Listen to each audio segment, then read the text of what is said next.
இதுல இந்த தமிழ் நிலை மலைங்கிறதோ அல்லது முள்ளிமலைங்கிறதோ இதெல்லாம் ஒவ்வொரு வகையிலும் இதோட லேசாக தொடர்புபட்டு நம்ம யோசிக்க வைக்கக்கூடிய ஒரு விஷயம் கூட அதுல இருக்கு. அந்த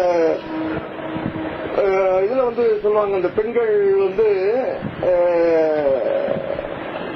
நீங்க இடஒதுக்கீட்டுல வந்த வாத்தியாரு, அதனால உங்களுக்கு அறிவில்லைன்னு நினைச்சோம். ஆனா உங்களுக்கு சான்று கொடுக்கறதுக்கு எந்த வாத்தியாரும் இல்ல, நாங்க தப்பு பண்ணிட்டோம் மன்னிச்சுக்கிறீங்க அப்படின்னா பொதுவா அந்த இடத்துல என்ன வேலாகிறோம்? ரொம்ப இக்கட்டாங்க. ஒருத்தரை கொண்டு போட்டிருக்காங்க, செத்து கிடக்காங்க. அப்ப அந்த விஷயங்களை சொல்றாரு, இப்படிலாம் கொல்லணும், அவன் சத்தம் வரக்கூடாதுங்கிறதுக்காக இங்க குத்துன, மற்றவன் விழிச்சிடக்கூடாதுங்கிறதுக்காக இப்படி குத்துன, அவனை ஓட விடாம இப்படி குத்துன, இப்படிலாம் நம்ம பிரமிப்புல அவங்க பேசுறாங்க. அவங்களை போய் நாங்க தப்பாவே நினைச்சிட்டோம் அப்படின்னு அந்த பெண்கள் பேசுறாங்க. மன்னிச்சிருங்க. இயல்பா மனிதர்கள் நம்ம பேசியிருந்தா எப்படி பேசுவோம்? இல்ல நான் தப்பா ரொம்ப மன்னிச்சிருங்க அப்படின்னா இயல்பு மனுஷன் சொல்லுங்க. நம்மளே என்ன பேசுவோம்?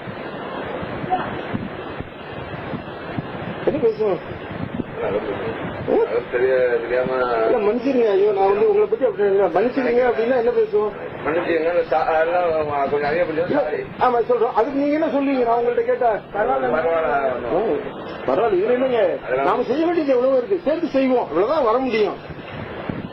எந்த இடத்துல மன்னிப்பு கேட்கறீங்க? உயிர் போக வேண்டியது இருக்கும், அது இது பண்ண வேண்டியது இருக்கு, அது பண்ண வேண்டியது இருக்கும். பொது உடைமை தத்துவத்தை கைவிடாதீர்கள். எந்த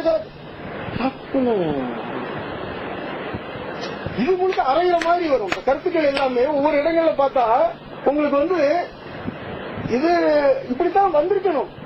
இயல்பு, அது இயல்பு நாம் புரிந்து கொண்டால் போதும். அது இங்க தேவையில்லை. ஆனால் நீ தளர்ந்துறாத அப்படிங்கிறதுக்கு தமிழ ஒரு டயலாக் வருமே,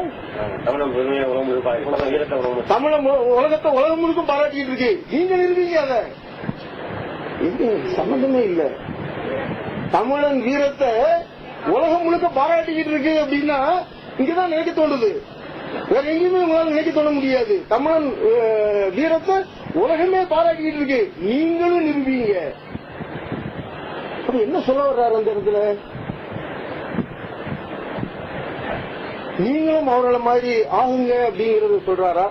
அங்கேயே ஒரு இது வச்சு பொதுவுடைமை தத்துவம் இல்லாம, சர்வதேச அரசியல் இல்லாம ஏதாவது உங்களால வெற்றி கொள்ள முடியாது அப்படின்னு அடுத்தால ஒரு இதை வைக்கிறாரு. இதுதான் அவருடைய அரசியலா இருக்கு.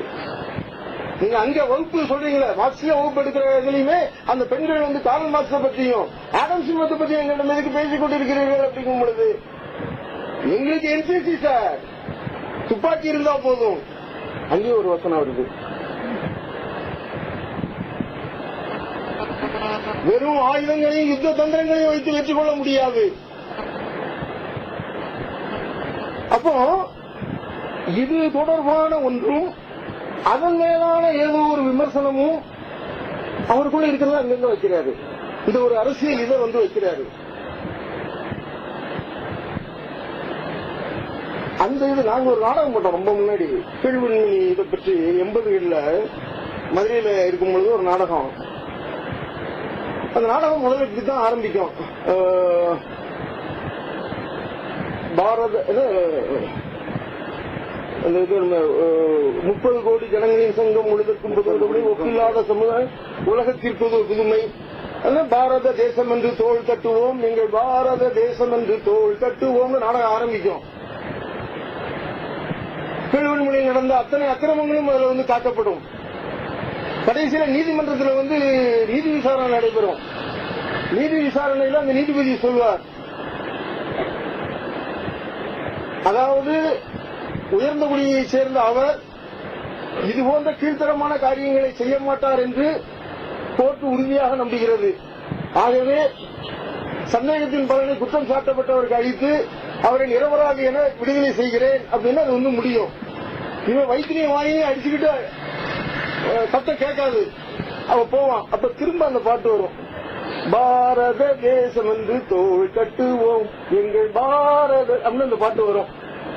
எனக்கு இதை பார்க்கும்போது அதே மாதிரிதான் இருந்தது.